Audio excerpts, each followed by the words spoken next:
Boa tarde, gente. Então, é um prazer estar aqui com vocês de novo. Essa é uma atividade complementar, né, do PROCIP, que é o Programa de Capacitação e Intervenção Precoce, que já está no seu 6º ano.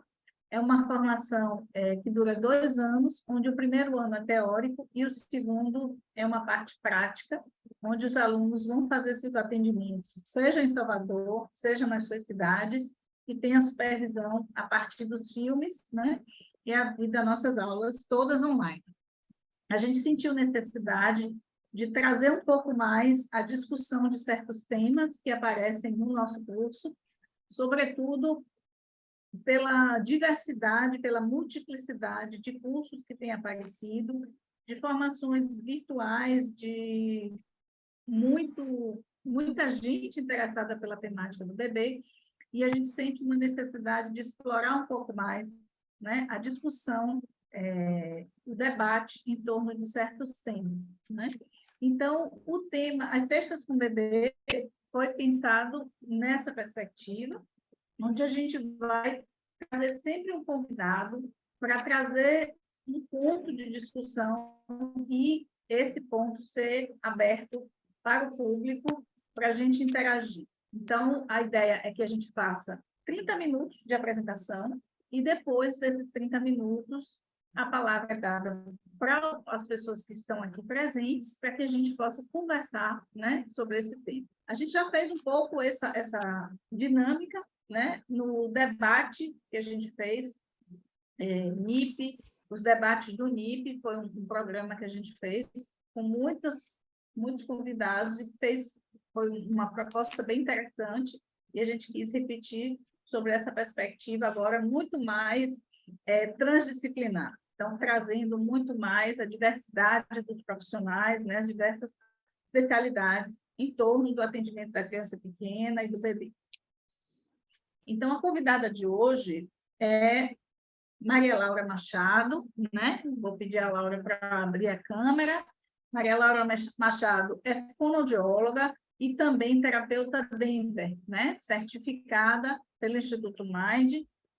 E a gente tem, ao longo desses últimos anos, no NIP, trazido essa discussão em relação ao método Denver, com algumas ressalvas, né? Então, no início, com uma certa curiosidade, depois passamos por um período desconfortável, no sentido de que parece que todo mundo agora precisa fazer bem, né? E de uma forma muito ampliada, muito intensa, né? Exclusiva, como se só pudesse tratar crianças pequenas com sintomas e sinais de autismo a partir da metodologia Denver, que é uma metodologia que foi, né, salientada como tendo evidência científica, enfim.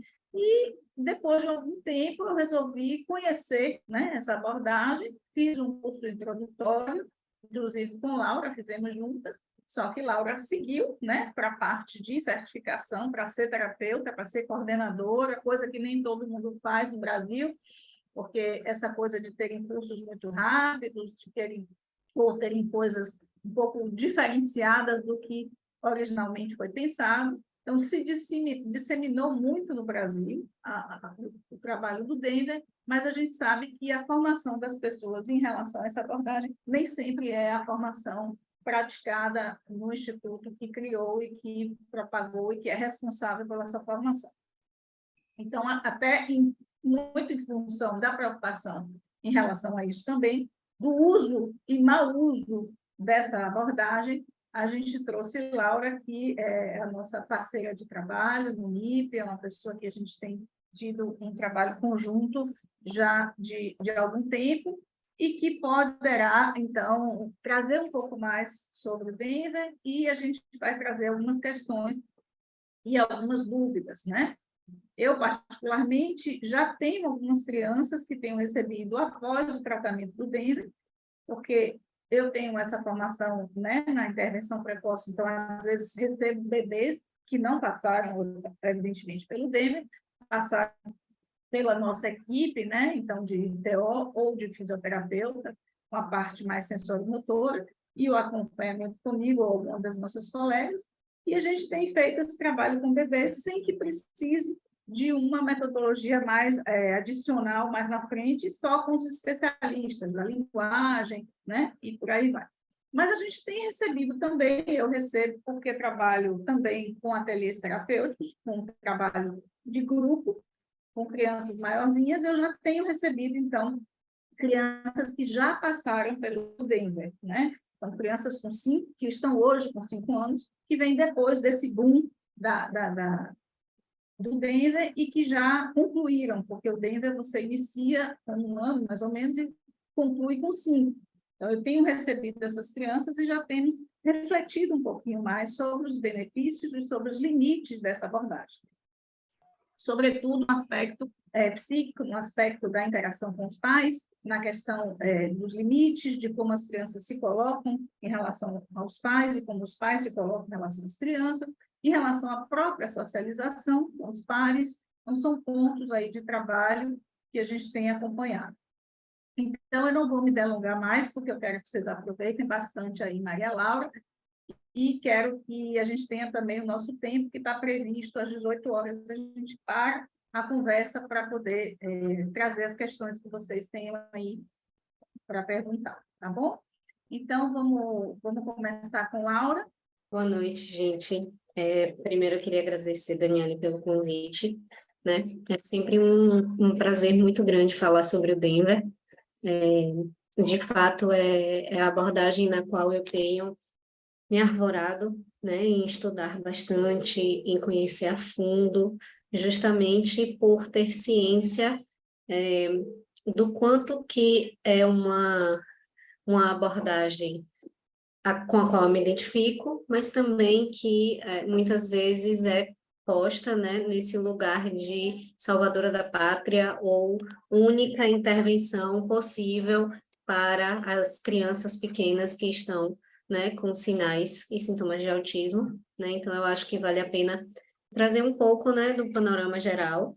É uma apresentação curta e a ideia é que a gente possa debater mais daqui a uns 20 minutinhos, certo? Então, o modelo Denver, né, diferentemente do que algumas pessoas pensam, ele não é um modelo recente, tá? Ele é um modelo que no ano passado completou 40 anos desde a sua primeira publicação. Então, eu gosto muito de falar sobre isso, e é uma das das primeiras coisas, assim como eu estou fazendo aqui para vocês, que eu apresento para as famílias, né? Quando elas me buscam e procuram conhecer mais o modelo. Porque é um modelo que ele já está consolidado, né? Já tem resultados de pesquisa e é um modelo que já está há muito tempo em outros países. No Brasil, ele tem sido mais difundido nessa última década, né? Mas é um modelo que foi desenvolvido por Sally Rogers e Geraldine Johnson, que são duas professoras da Universidade de Medicina da UC Davis, na Califórnia, e da Duke University, e, assim, elas são estudiosas do desenvolvimento infantil e, para a elaboração do modelo, elas tiveram a participação das famílias, das crianças, de médicos, pais e profissionais de muitas especialidades, tais quais terapeutas ocupacionais, fisioterapeutas, psicólogos, analistas do comportamento, fonoaudiólogos e pedagogos, certo? Então, o modelo Denver, né, ele foi publicado pela primeira vez lá em Colorado, em 1981, e o modelo, ele se baseia exatamente em quê? Né? As autoras, elas iniciam o manual, né? É importante falar que o Denver faz parte das NDBI, que são as intervenções comportamentais naturalistas, né? Precoces, e como uma NDBI, ela precisa ter um manual, tá?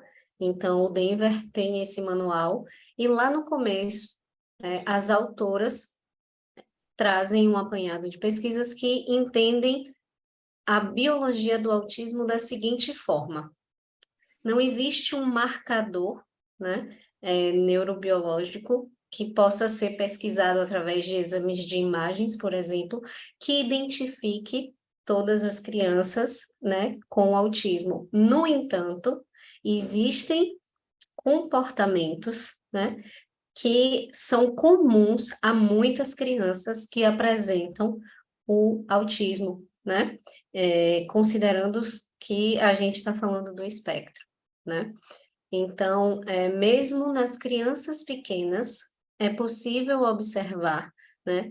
Eles fizeram muitos exames como ressonância magnéticas funcionais, onde eram mapeadas, apresentadas algumas imagens para as crianças, essas crianças faziam ressonância magnética funcional durante a interação com os pares, interação com terapeutas, e a partir desse mapeamento foi possível identificar, né, e confirmar que existe uma divergência de como o modo de aprendizado dessas crianças acontece quando consideramos o desenvolvimento neurotípico, né? Então, o manual do Denver começa falando sobre esses interesses diferentes nas crianças pequenas, né? Um interesse que se afasta mais do social com os outros, com as outras pessoas e se aproxima mais por outras vias, como vias de estimulação visual, vias de estimulações motoras, muitas vezes. Então, o Denver, ele entende, né, e as autoras falam muito que elas consideram o coração do autismo como a comunicação e a interação. Baseado nisso, elas pensaram em um modelo, né, que tivesse como força essa interação e essa comunicação, porque para elas é exatamente esse aspecto que está muitas vezes, que não é tão reforçado no caminho das crianças com o desenvolvimento neuroatípico, né? Então, nos anos 2000, o Denver teve a replicabilidade dos estudos e a revista Times publicou o Denver como uma das descobertas do século. Por quê? Porque através dessas ressonâncias magnéticas, pôde-se fazer um estudo de grupo controle, né, das crianças que antes da intervenção fizeram os exames de ressonância magnética funcional e depois de um período de intervenção repetiram e foi possível perceber que mudava-se alguns caminhos neuronais eram fortalecidos. Então, por exemplo, o que é que as autoras trazem? Que a gente, né, é de quase que comum senso agora que nós sabemos que nos primeiros anos o processo de mielinização ele está acontecendo como em nenhum outro período da vida da vida humana, né? Então, esse seria o período ótimo para modificar, de fato, caminhos neuronais que não seriam tão reforçadores para as crianças que apresentam esses sinais, né, de que o seu aprendizado e o seu interesse de interação e relação com o mundo não estão focados na relação com o outro, certo? Então, a partir daí, as autoras seguiram fazendo um apanhado de estudos que envolviam as abordagens do desenvolvimento infantil construtivista e transacional, né? Pensando nas zonas de desenvolvimento proximal. Então, beberam de fontes como Piaget, beberam de fontes como Vygotsky, falando do desenvolvimento proximal, de avaliar o que a criança está em aquisição e o que a criança já adquiriu, pensando em qual próximo passo podia ser ensinado, né? O Denver, ele traz estratégias de ensino de habilidades. E esses ensinos de habilidades são baseados na análise do comportamento aplicado, no ABA, tá? Aqui é bem importante falar que Denver e ABA não são a mesma coisa, que Denver não saiu do ABA e só mudou de nome, certo? Existe uma diferença, existe o ponto de convergência, que é o fato de serem abordagens comportamentais que partilham da premissa de que os comportamentos são aprendidos e são resultados da interação do indivíduo com o meio, né? E que estão sempre apresentados em resposta a um antecedente e que seguem ocorrendo por conta de uma consequência, ou que são mitigados a partir de uma consequência negativa, né? Então, seguem a premissa do antecedente, comportamento, consequência. Isso veio do modelo comportamental, certo? Mas o Denver, ele partilha também ele bebe muito, muito do PRT, que é uma abordagem que fala sobre o Pivotal Response Treatment, que é a gente, né, os terapeutas, utilizarem a motivação da criança para ensinar as habilidades dentro desse engajamento. Então, o Denver compartilha, sim,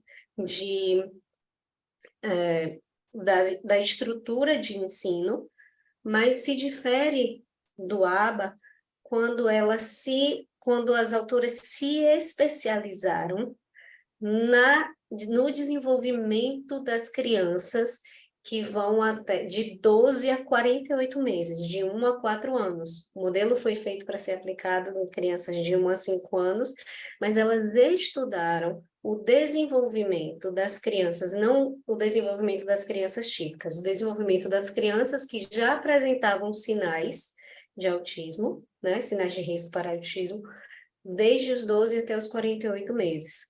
Então, o currículo de habilidades foi traçado a partir, né, de uma média e do resultado desse estudo delas.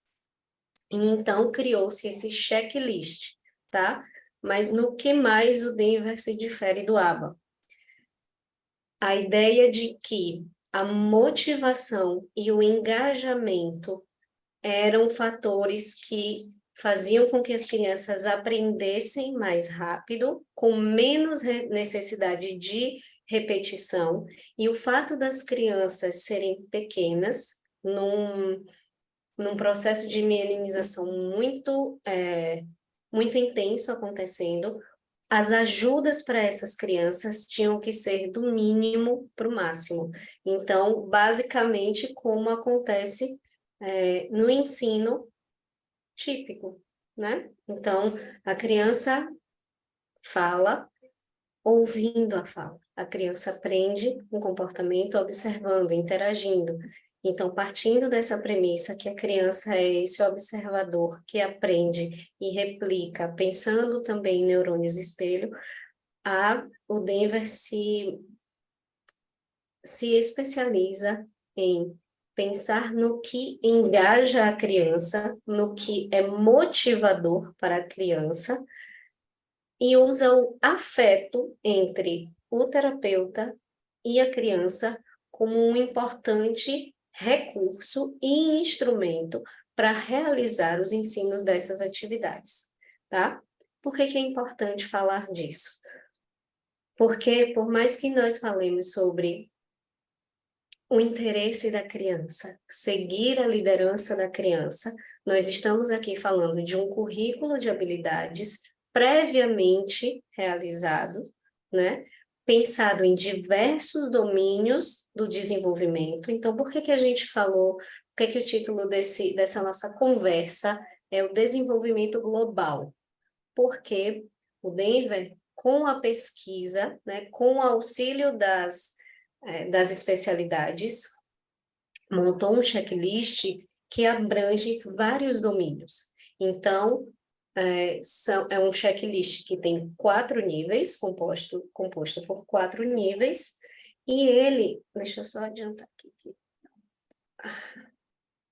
aqui.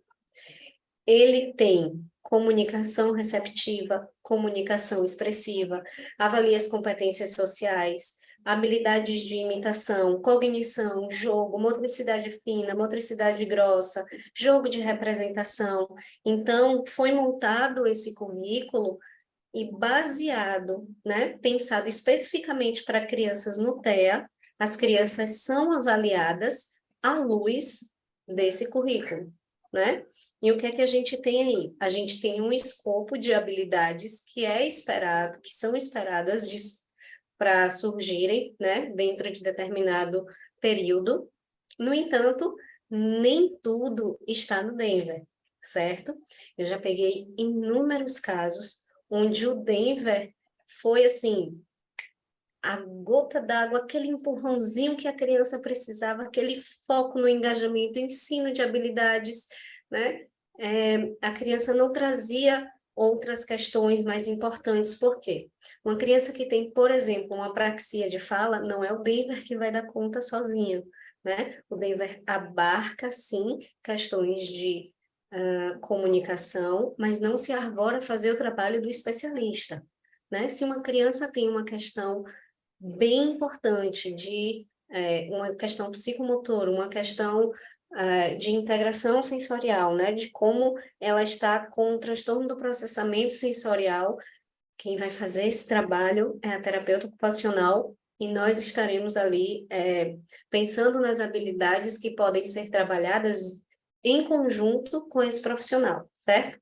Mas eu trago também a provocação de que muitas coisas, né, não aparecem nesse checklist de habilidades, né? Então, questões relacionais, questões da própria relação com a família, com o ambiente, da própria constituição psíquica dessa criança, né? Uma vez que ela é olhada pela lente dessas habilidades, e nós sabemos que isso é uma tentativa de minimizar o impacto de uma criança neurodivergente viver no mundo neurotípico e normativo como o nosso, certo? Mas nem de longe o Denver se coloca, nem se propõe a ocupar esse lugar de que dá conta de todas as questões da criança, certo? Então, pensando nisso, o modelo foi desenvolvido, esse checklist. Então, onde ele pode acontecer? Em qualquer lugar, tá? Pode ser na casa da criança, pode ser na escola, tá? Aqui com um parêntese, se for uma escola pensada para o modelo, pode ser na clínica, não é o ideal, já que a gente pensa numa abordagem naturalista, mas pode acontecer na clínica. E aí, um terapeuta Denver, que eu, no caso, fiz a certificação completa. Quando você conclui a certificação, você é um terapeuta Denver, você pode aplicar esse checklist, onde você avalia, né, esses diversos domínios. Você pode ter informações da família, e a informação da família conta sim, né? A gente conta com a participação dos outros profissionais. A partir de então, é traçado um plano terapêutico individualizado com base nesse checklist, né? Então, eu estou vendo ali, pela lupa do checklist, que traz habilidades importantes, o que é que essa criança precisa adquirir nesse momento, o que é crucial para ela, e isso depende do julgamento clínico de cada terapeuta. Não existe uma receita de bolo, não existe. Primeiro ele tem que ir para o 1, 2, 3, depois ele vai para o 4, 5. Não. Quanto mais se estuda o Denver, mais se aprende o quanto o julgamento clínico é necessário para que a gente faça um bom trabalho, uma boa intervenção no modelo. Criado o plano terapêutico individualizado, essa criança vai fazer sessões com a carga horária que é de acordo para essa criança, né? Existem estudos que comprovam a eficácia do Denver desde 1 hora semanal. Então, não existe a questão de que o Denver tem que ter 20 horas, tem que ter 15 horas, não, tá? Se a gente puder ter intensidade e qualidade, optamos por isso, respeitando o tempo da criança, mas se preciso for, a gente sempre vai prezar pela qualidade da intervenção, tendo em vista que os resultados são possíveis e foram verificados até em intensidades mais baixas. Mas o que é que precisa ter? Coleta de dados, porque estamos trabalhando com um método comportamental que se baseia em ensino, e quando a gente fala de ensino, a gente tem meta, a gente tem acertos, a gente tem erros, e isso tudo é registrado e precisa ser coletado e quantificado. Isso é algo inegociável no modelo, tá? E para fechar com chave de ouro, eu acho que eu teria assim mais alguns muitos minutos para falar com vocês, mas existe uma ferramenta que particularmente é algo que muito me encanta, que é a fidelidade ao modelo, tá? O que é isso? Depois de escrito todo o manual, a gente tem o apêndice B, que nada mais é do que um um instrumento para avaliar se o terapeuta está de acordo com os preceitos do modelo, tá?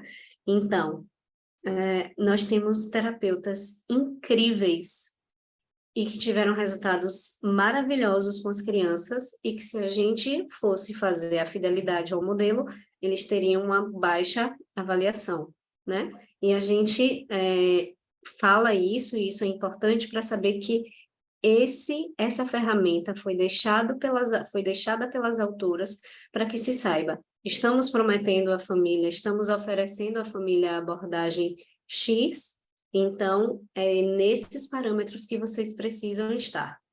Eu queria passar rapidamente sobre esses parâmetros. Esse é um modelo do checklist, tá? A gente tem nível 1, que vai de 12 a 18 meses, nível 2 de 18 a 24, nível 3 de 24 a 36, nível 4 de 36 a 48. Uma coisa bem importante, ele foi pensado para crianças com autismo ou em investigação diagnóstica, tá? Não é preciso se ter o CID para que a criança inicie a intervenção. A criança foi pensado para 12 a 60 meses, mas existe também o julgamento clínico de essa criança que está indo muito bem, precisa de um pouquinho mais de tempo, fica até os 6 anos, tudo bem. A gente pega uma criança de 3 anos e meio que está ali no nível 2, prestes a ir para o 3, a gente traz essa criança para o Denver. Mas aquela criança de 4 anos, que está muito boa, tem muita habilidade no nível 4, a gente pega, se vai até 5, depende do julgamento clínico. Se ela está bem, se ela se adapta à proposta do Denver, sim. Se a gente pega uma criança com 4 anos que está lá no nível 1, talvez o ideal para essa criança não seja o Denver. Então, existe muito, muito do julgamento clínico, tá? E isso é cada vez mais validado e disseminado, certo? As reavaliações são a cada 3 meses. E eu queria só passar isso aqui para vocês rapidinho, porque isso aqui mostra, é como se fosse aquele comercial de 30 segundos no intervalo do Jornal Nacional. O que é o Denver, né? O que é que ele valoriza? O que é que um terapeuta Denver precisa ter? Ele precisa fazer uma boa gestão de atenção da criança, ele precisa ser fiel à qualidade de ensino comportamental, então ele precisa realizar ensino dos objetivos traçados com uma clara estrutura de ACC, antecedente, comportamento, consequência. Ele precisa ter boas técnicas de instrução, né? E aqui as técnicas avaliadas são suporte, ou seja, a ajuda que a gente dá para essa criança fazer o que a gente está propondo, ajuda, suporte e enfraquecimento, o quanto que a gente dá essa ajuda e o quanto que a gente retira essa ajuda para que ele não fique dependente. Então, suporte e gestão de erro. No Denver a gente faz essa gestão de erro positiva, é um ensino de objetivo, então não é uma questão aberta, é uma questão objetiva.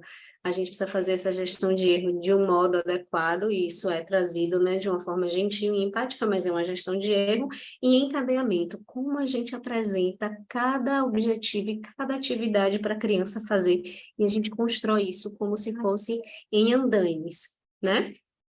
A capacidade do adulto para modular o afeto e excitação da criança fala sobre o quanto o adulto deve estar alerta para o estado de alerta da criança, deve estar atento para se a criança está bem para receber a atividade que ele planejou.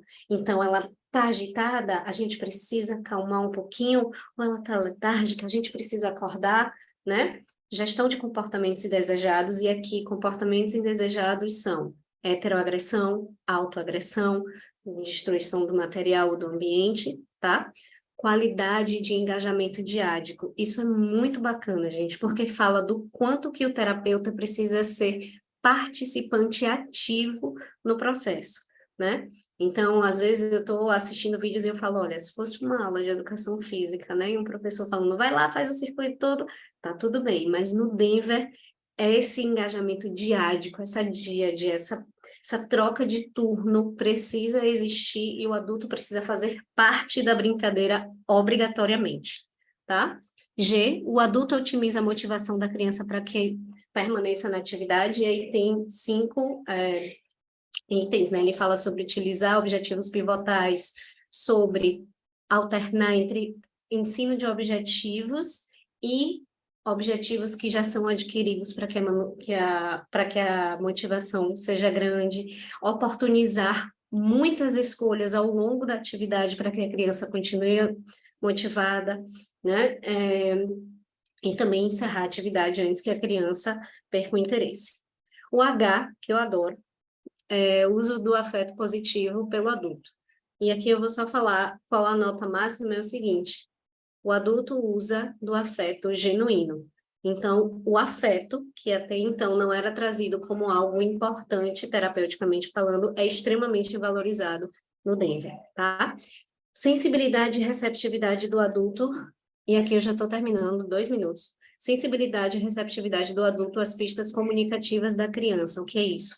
Sensibilidade é você estar atento a todas as pistas que a criança te dá, seja um viradinho de lado, seja uma olhadinha que começa a sair da brincadeira, e receptividade é mostrar para a criança, eu vi o que você fez, que legal, né? Eu vi o seu pedido. Então, a receptividade nem sempre significa seguir o que a criança propôs, mas mostrar para ela que ela está sendo vista e ouvida, tá?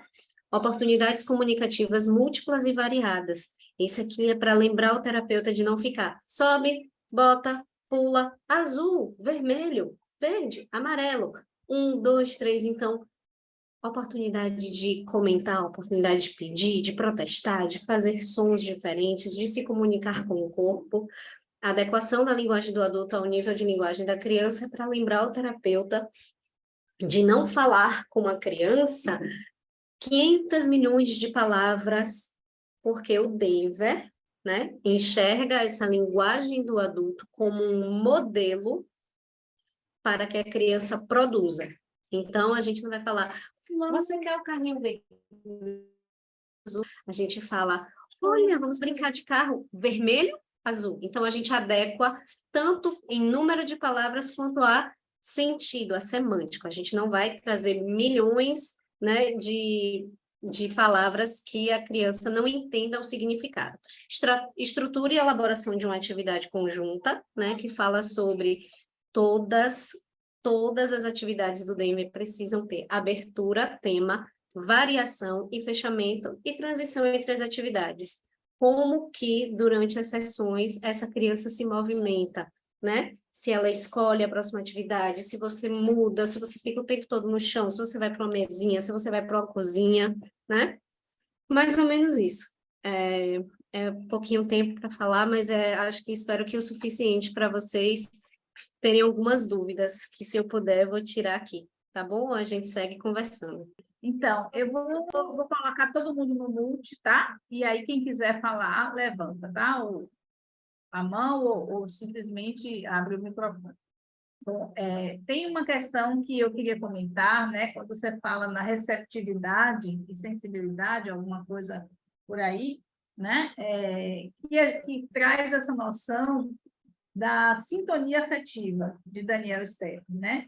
Que é um conceito que todo mundo que trabalha com bebês e com crianças pequenas, sobretudo aquelas que têm dificuldade no desenvolvimento, precisa estar situado, porque então a terapêutica vai ter mais sucesso quanto mais esse adulto terapeuta, né, estiver sintonizado, atento à criança, quanto mais ele puder regular esse comportamento, no sentido do que você fala, né, de promover o engajamento, de organizar um pouco mais, ou reduzir a excitação, ou dar mais alerta para a criança aproveitar, o quanto ele pode ser flexível também.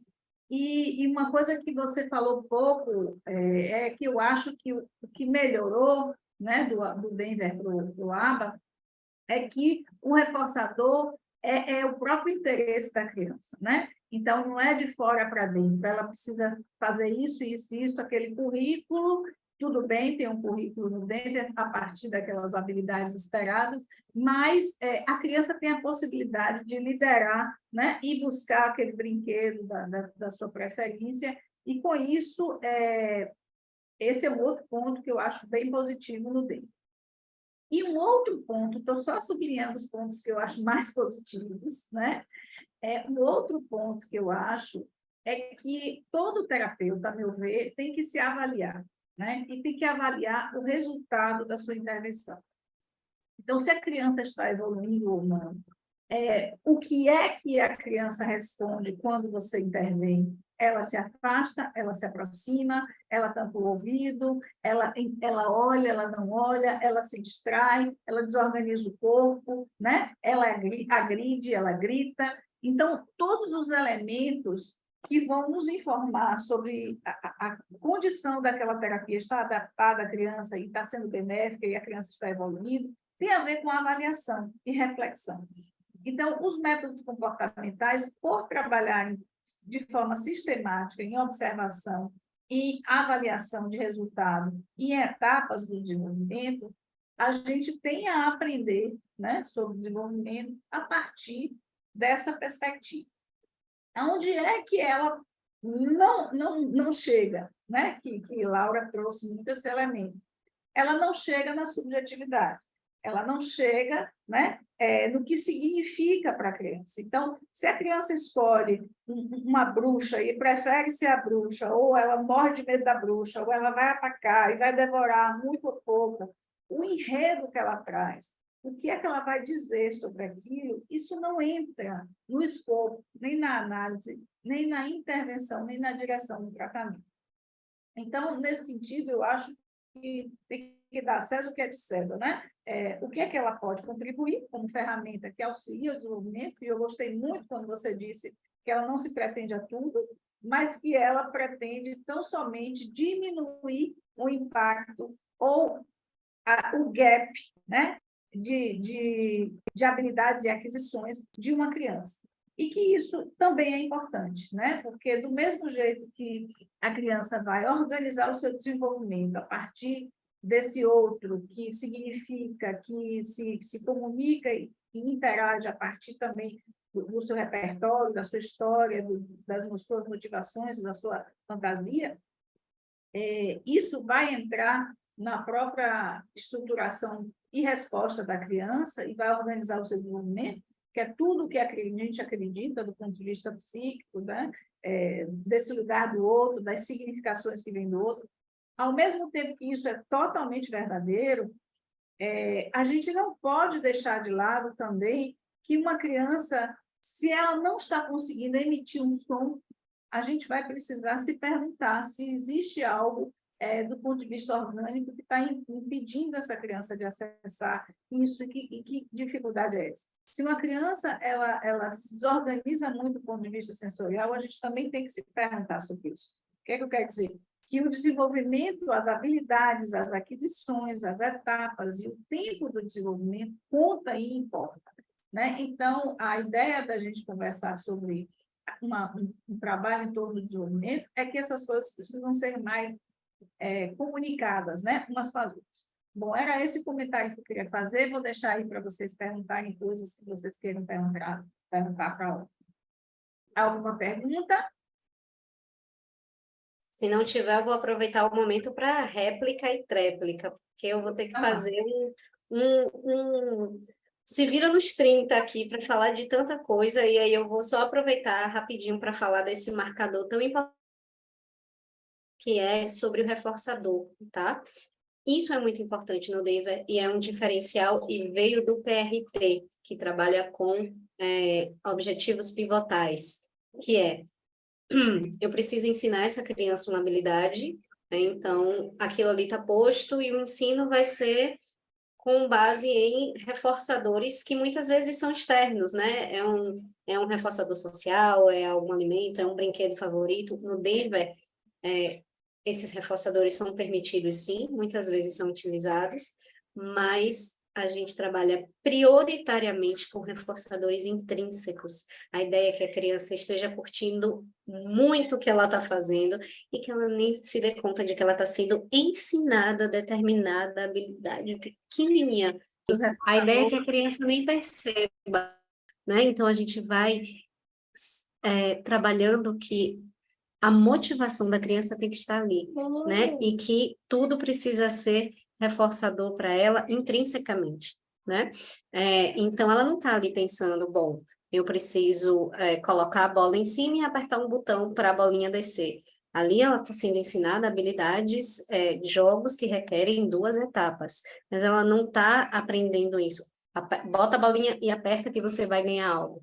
Ela está achando o máximo botar a bolinha e apertar, porque esse jogo é divertido. Então, é bem importante a gente trazer essa questão, né? E, para mim, isso torna muito mais difícil. Algumas crianças, a gente precisa fazer uso de reforçadores extrínsecos.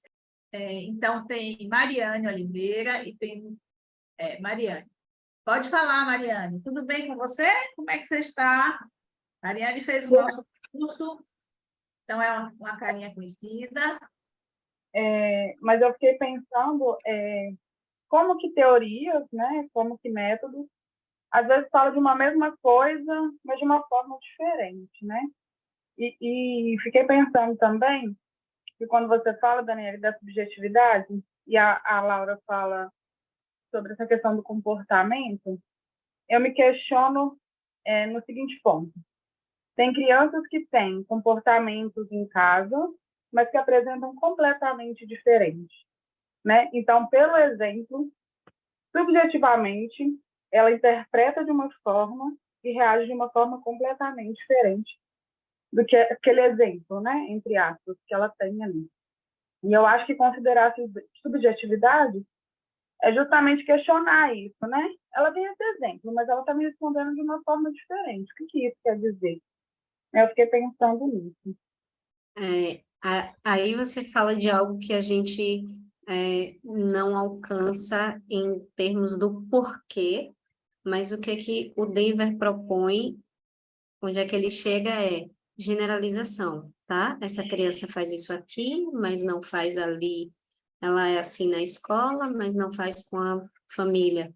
Então, o critério de generalização, eu arriscaria dizer, é o mais próximo que a gente chega de analisar também um contexto no qual essa criança está inserida, tá? E ali, de fato, se algo só aparece em casa ou não aparece em casa, a gente precisa ir ali colocar uma lupinha, né, dentro das ferramentas que ele se propõe e investigar, né, o que está acontecendo, digamos assim, ou minimamente garantir que esse comportamento apareça e muitas vezes surgem outras coisas, surgem outras demandas e daí que surgem outros encaminhamentos, né? Eu nunca me esqueço de uma pergunta que eu tive de uma pessoa que trabalhava comigo na equipe, ela era que aplicava o plano terapêutico e a mãe estava grávida e a criança estava fazendo muitos sintomas e a criança ela estava contando toda a história dela, né, com os brinquedos, né,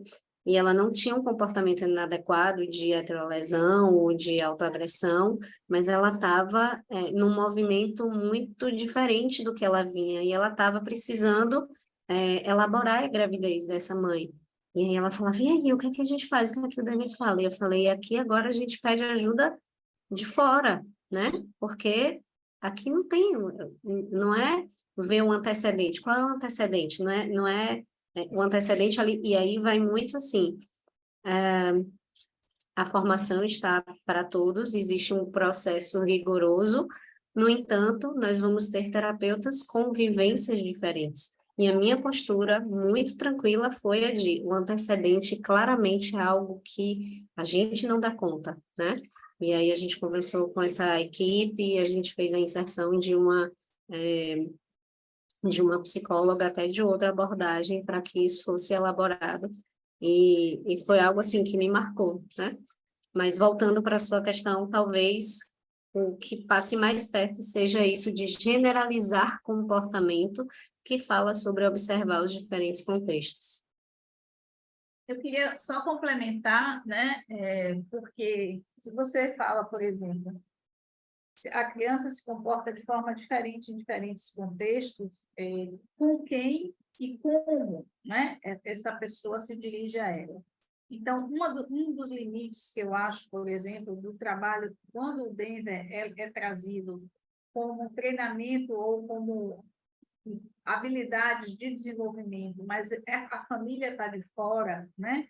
Quando você não tem essa leitura do que se passa com a família ou de como as funções parentais se organizam, existe essa dificuldade, muitas vezes, de como os pais vão se colocar diante da criança autista. Então, se eles se colocam achando, por exemplo, que a criança não consegue, se eles se colocam que a criança tem um autismo que vai durar a vida inteira, então que é assim mesmo, se eles se adaptam, se eles se acomodam à sintomatologia da criança, se eles são inseguros, se eles são receosos, se eles não dão limites ou não colocam, se eles não têm aposta, se eles não têm prazer nem ludicidade de estar junto. Então, são tantos elementos, né, que estão em torno da interação, da relação da criança com seus pais, que não é só o trabalho com o terapeuta, com o brincar, com as habilidades, que vai dar conta do lugar da criança no mundo, do lugar da criança para os seus outros e de como ela se organiza e se comporta diante desses conflitos.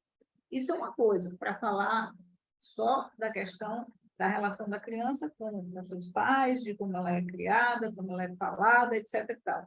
Sem contar em outro aspecto que eu vejo muito na clínica, é que uma criança é uma criança com um que regula. Então, essa criança que está com um terapeuta, que tem uma habilidade de engajar, de acalmar ou de trazer um alerta maior, de regular o comportamento dela, é uma criança, né? Agora, essa criança, num contexto social maior, mais desafiador, com pessoas mais estranhas para ela, num contexto mais difícil social, ou mesmo com outras crianças, é uma outra experiência que, às vezes, ela não está podendo, né, ter na sua vida. Então, apesar de estar na escola, às vezes, apesar de ter contato com crianças no playground, isso e aquilo, o brincar com outra criança, que é o que eu vejo, né? As crianças fazem o dever e tudo e podem chegar para mim com 4, 5 anos, mas não necessariamente elas conseguem brincar com outras crianças. Elas estão evoluídas do ponto de vista de linguagem, uma capacidade de faz de conta, uma organização muito boa, às vezes, do desenvolvimento, mas não necessariamente ela brinca com outra criança. Ela não tem habilidade de socialização, porque ela não organizou isso com o outro, muitas vezes, né? Aí eu queria até te ouvir, Laura, sobre isso. Aqui tem uma pergunta, o que fazer quando o autista suporte 2 só atende a comando se falar de forma grossa, rude, se solicitar de forma passiva, ele grita, chora, quer ir embora. Esses relatos assim, né? Fora do contexto de como é a criança, como é a situação, é mais difícil da gente poder responder, né? Mas, de toda forma, talvez essa criança só tenha tido essa abordagem. E as outras formas de falar e as outras formas dela responder ainda não foram experimentadas ou não tem muita consistência. Porque falar grosso não significa... a autoridade não se mede pela altura da voz, né? E posicionamento frente à criança, limite, consistência e coerência também não se dá só pela altura da voz. É uma série de posturas que se tem em relação a isso. Mas algumas pessoas acham que só é através do tom da voz que a criança vai atender, né? Por receio. Então, ela pode estar acostumada a receber só isso, mas é um equívoco, do meu ponto de vista. Diga, Laura. Eu reforço o que você trouxe de ter muitos aspectos que a gente não tem acesso, né, ao caso, mas olhando do comportamento, é um comportamento que foi instalado e que precisa mudar a topografia, né? Então, precisa ter um trabalho aí consistente de diminuir, né, mitigar um reforço para esse comportamento e apresentar reforçadores mais fortes, mais contundentes, presentes e generalizados para outras formas de falar, por exemplo, né? Mas, assim, de fato, seria importante saber um pouquinho mais sobre o caso. A gente está chegando no final, né? Temos 5 minutos, e como a gente tem a aula de Maria do Carmo Camarote agora, que vai começar às 19, então a gente faz os Sextas com Bebês antes da aula começar, e a gente não pode passar muito desse horário. Então, temos mais uma última perguntinha, um último comentário. Posso comentar? Pode, claro. Laura, Ah, cadê que a linda, Liana? já te vi daqui. Já foi minha supervisora. Gostei muito da aula, né? Foi muito importante também, teve muitos detalhes assim que eu estava desmiuçando também. Uma questão que eu tenho é a questão da afetividade.